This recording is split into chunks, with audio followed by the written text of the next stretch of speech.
All right, everyone. With that beautiful conversation, we are now ready for session one of our breakout sessions. Session one's main topic is self-awareness. The first room will be redefining work life with Jerry, and then the second room will be strengths and weaknesses with Sherilyn and Joanne. Once you are in the breakout room, please remember to mute your microphones again, because once you transition to breakout, sometimes your mic comes on and we don't want any embarrassing moments for YouTube. I will be setting up the breakout rooms quickly. You have the ability to see a message saying Catherine is setting up breakup rooms. And again, the first room will be with Jerry for redefining work-life balance, and the second room will be strengths and weaknesses for Sherilyn and Joanne. Okay, great. And then, so we'll start recording in a minute. And the recording is continuing on mine, so you're all set to go. Oh, fabulous. Hi, Catherine. Yep. Hi. Okay, well, we'll get started. So Self-Awareness, Strengths and Weaknesses by Sherilyn Pzelomski. And my business is Business Enhancement Services and Training. I'm a certified HR professional. Joanne? And I'm Joanne Colella. I have Colella Communications. I do copywriting and editing and all kinds of marketing materials for businesses and organizations. And we had a good time doing this together. Yeah. So let me get everybody out of the way here. So just going to start here with self-awareness. And I'm going to read through these. And then again, we're going to stop and pause, and we want the engagement. So self-awareness is a key component of emotional intelligence and an important quality for everyone to succeed, both professionally and personally in their everyday lives. It means understanding your own personality, your strengths, and your weaknesses and acting upon them accordingly. Possessing a high level of self-awareness allows you to channel your emotions effectively and enhance your ability to relate to others.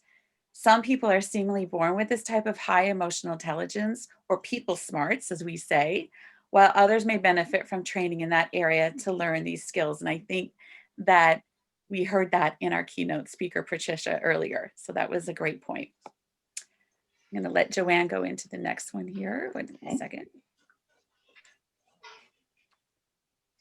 Now, self-awareness, obviously, this is more of a young professional forum, but these skills, strengths, and weaknesses can be applied to every facet of your life. Whether you're a business owner or an employee, it's useful to bear in mind the following strengths and weaknesses related to self-awareness, how valuable they are in the workplace, and how they may impact both your internal operations, such as your role as a manager, staff member, working within a team of people, peer relationships among employees, your professional demeanor, basically a lot of the HR functions that Sherilyn is so expert in, as well as external operations such as client relationships, self-promotion, marketing, customer engagement, which is more of what I work with, helping people to share their message. And our next few slides will discuss the strengths and weaknesses of various components of self-awareness. And just to recap what Joanne said, that's exactly how we put this together. We both individually put this together first with her viewpoint on that, on a PR on the outside, and myself with the HR internally. And that's how we collaborated, I guess you'd say, in this for this presentation. So here is, we all hear about an A attitude. An A attitude is a positive one that helps you cope more easily with the daily affairs of life and business. It means taking an optimistic approach and avoiding unnecessary worries and negative thinking. An A attitude allows you to maintain an open mind, listen to others, and exude confidence. An A attitude is contagious and will be detected in a positive way by those around you. If you're a business owner, strive to be an expert in the services you provide. Take pride in your abilities and don't be shy about promoting them to your current and prospective customers. Let them know how your products and services will benefit them and why they are superior. If you're a business employee, take pride in your worth and your abilities in the workplace. Let management, coworkers, and customers see why you're an asset to the organization. And you know, this morning I get these HR,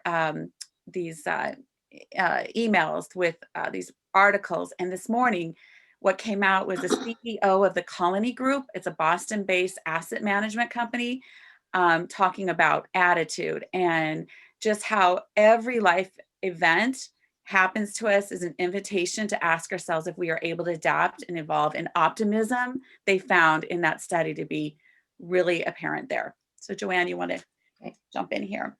And I would say also in the current environment that we've all been going through for the past year plus with COVID, businesses have been challenged with trying to stay upbeat and positive. And everyone needs that right now. The world needs it, your customers need it, you need it for your own success.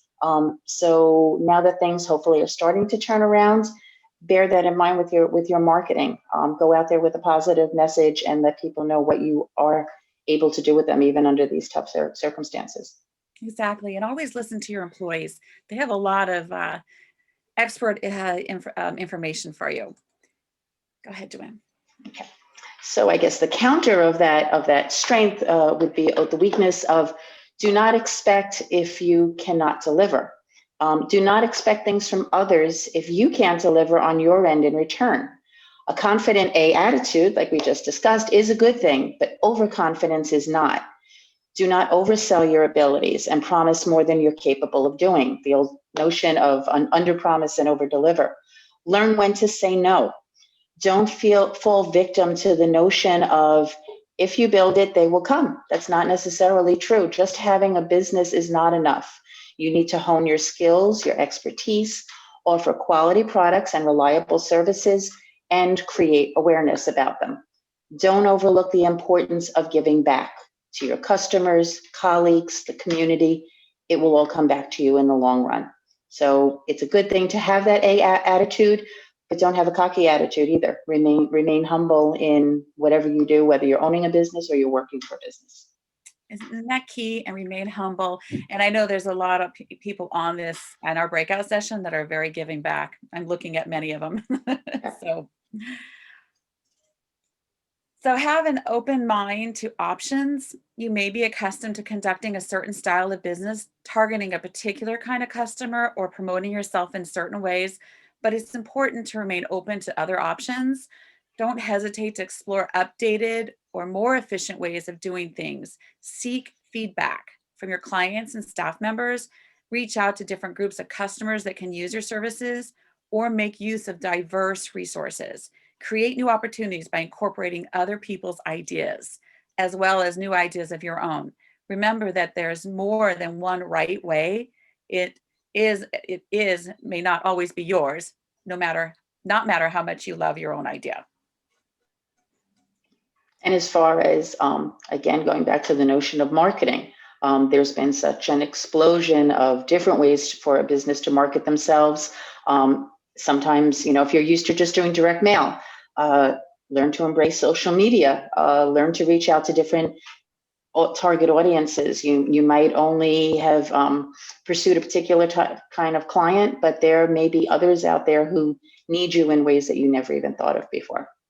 And when you look at your employees, talk to them and really listen. You'll learn so much. And sometimes you have to ask to talk to them. And we talk about that. They don't always, some people are a lot more open and social, and they'll tell you everything. But there's not all employees are the same. And so sometimes you have to do a little more probing and just to understand and make them feel very valued. Okay, so the counter to being open to options is falling into the weakness of multitasking too much, trying to be all things to all people. It's easy to fall into the trap of doing too many things at once, particularly if you're anxious to try multiple options to grow your business. Focusing on individual tasks first allows the chance to evaluate how effectively each aspect is working. Studies have shown that high multitaskers experienced increased challenges in focusing on the important and complicated tasks and leaving themselves frustrated. Multitasking too many things at once causes memory impairment when it comes to new subject matter, making it difficult to learn new materials or skills. Be patient, concentrate on one thing at a time, give it your full attention so you can do your best. Overly multitasking can cause increased stress levels and fatigue, ultimately leading to failure instead of conquering many things. So a big part of this is patience. Whether whether it's internal or external, you might be very enthusiastic and want to throw yourself into trying every possibility at once, but then you're not going to be able to tell, okay, the feedback I'm getting, is it because of doing A or doing B or doing C? Try to roll them out one thing at a time. And we're all trying to be so good at multitasking all the time, right? So be professional. Always be professional in your appearance, your demeanor, your skills, your communications. People will take note of how much attention you put into your work and your relationships, and the level of professionalism, responsiveness, and empathy you demonstrate. Be respectful, treat others with courtesy, politeness, and kindness. Demonstrate transparency, which is key to creating trust and openness between you and others. And encourage others to offer their opinions and ideas, and be sure to listen before expressing your own thoughts. Be dependable not only by producing consistent work, but by keeping appointments, adhering to deadlines, following up on calls, and showing up for meetings on time on a daily basis. And I think that's the key too, is showing that dependability, and that transparency is key also, and demonstrate that because people can see through. Even on Zoom. Even we're all professional from the waist up at least, no matter what slippers we may be wearing on a given day, and we show up on time for the Zooms. Absolutely. And Patricia said it, and when she just said, about how you show yourself through the Zoom room as you would when you walk into a room. So that was really, that and many other things just impacted me so much in her presentation. So we're coming down here on a few more slides. Okay. So a counter weakness is lack of confidence. Although it's important to always remain professional, keep your perfectionism in check and take note of how you describe your own slip-ups. Avoid falling into what's known as a negative explanatory style, which is blaming inevitable unfortunate events on permanent, all-encompassing faults of your own that are not true. You mess up and you say, oh, I'm a horrible worker. No, you made a mistake. Instead of turning inward while in self-critical mode, constructively address your shortcomings by shifting your focus outward and engaging with others who will give you more realistic feedback about what really happened. Find a mentor who has the skills and traits you'd like to possess, and start spending more time with him or her to gain a great source of positive reinforcement and guidance. Being professional doesn't mean you must also avoid being assertive when necessary, or that you must always be buttoned up. Don't hesitate to bring your unique personality into your business and into your relationships. And the last two slides here, we work as a team. No business owner or employee succeeds alone. It takes coordination and teamwork between you and your coworkers, clients, customers, community members, networking groups, chambers of commerce, service providers, suppliers, marketing outlets, and others. Thought I covered them all, right? Collaboration can be extremely effective in solving a problem. Bring together different areas of expertise, perspectives, ideas, by brainstorming to find innovative solutions and implement new initiatives. When presenting your ideas, focus less on the extraneous details, but exhibit excitement and enthusiasm as you express your thoughts, and share your materials with those on your team. Build and surround yourself with a quality network of those who you like, and trust. Be respectful of their capabilities and seek and offer advice and assistance whenever possible. Keep communications open so that all parties stay informed, and give credit where credit is due. And I think that's always key. Give credit where credit is due. Agreed. And I think Patricia addressed a lot of this too, the notion of we are all one together, and the work of many brings the success of many too. Yep. And not feeling this, I guess not, when you're around a lot of women, when she brought up that example, and just being able to bring each other up. And that was a great example. Last one, the weakness of self-criticism. While appreciating the positive traits of others on your team and seeking ways to improve yourself, remember that you are an equally valuable member of the team also. Self-criticism is a tendency to set unrealistically high expectations for what you can or must do, and then you berate yourself if they're not met. Self-criticism creates self-doubt, derails your motivation, and stunts creativity and the ability to grow your business and your relationships. We've all experienced failure at times, and the seeds of self-criticism are planted early. Failing at something and being a failure are two entirely different things. Use those experiences as a lesson and not a legacy. So now we want to have your thoughts. I'm going to stop sharing that and just get your feedback, because we're all in the professional industry here, and we'd love your thoughts on this. This is us sharing what we brought in as we set our perspectives. Joanne from the outside more, PR, and myself in the HR. So I think I saw a hand go up. Anne has a hand raised. Yes, go ahead, Anne. I couldn't unmute, and I do apologize. We had car troubles this morning, so I am not Zoom presentable. So I'm everybody of that. Are you multitasking too much? No. She's changing a tire as she zooms. No, a dead battery and having to go get your husband. That was this morning's highlight so far. Oh, Anne. Behind all this. Anyway, you both brought up some excellent points. And one thing that I learned, because I came from a very male-dominated industry in finance, and it was very tough at times to find my own voice. And I always have these conversations with people. Had we known then what we know now, as far as self-development and growth, would have helped along the way. But someone had brought this idea or action to me. It was sit down and be honest with yourself and list your strengths, list your weaknesses, and go to someone that you trust. Someone that you trust, not only to hear the good, but to give you the honest truth if your weaknesses are in fact true, and how you can work on that. And I'll tell you, I did do it. It was an eye opener. And I did use that moving forward, because once I left finance, it was, it was truly eye opening, and the experiences, the relationships I've developed, it's night and day. You're spot on with, just going over both strengths and weaknesses. So thank you. Thank you, Anne. I think that's excellent. People, a lot of times when you look in the mirror at yourself, it can be a distorted mirror, and it's better to see how you reflect on other people. And if it's someone that you trust, they'll be honest with you. They'll be kind about it, hopefully, and make a constructive criticism, but look for someone that'll be honest. A very good point. It really is. And, just that optimism. And we know there's several. I think Tara had her hand. Did you have your hand up, Tara?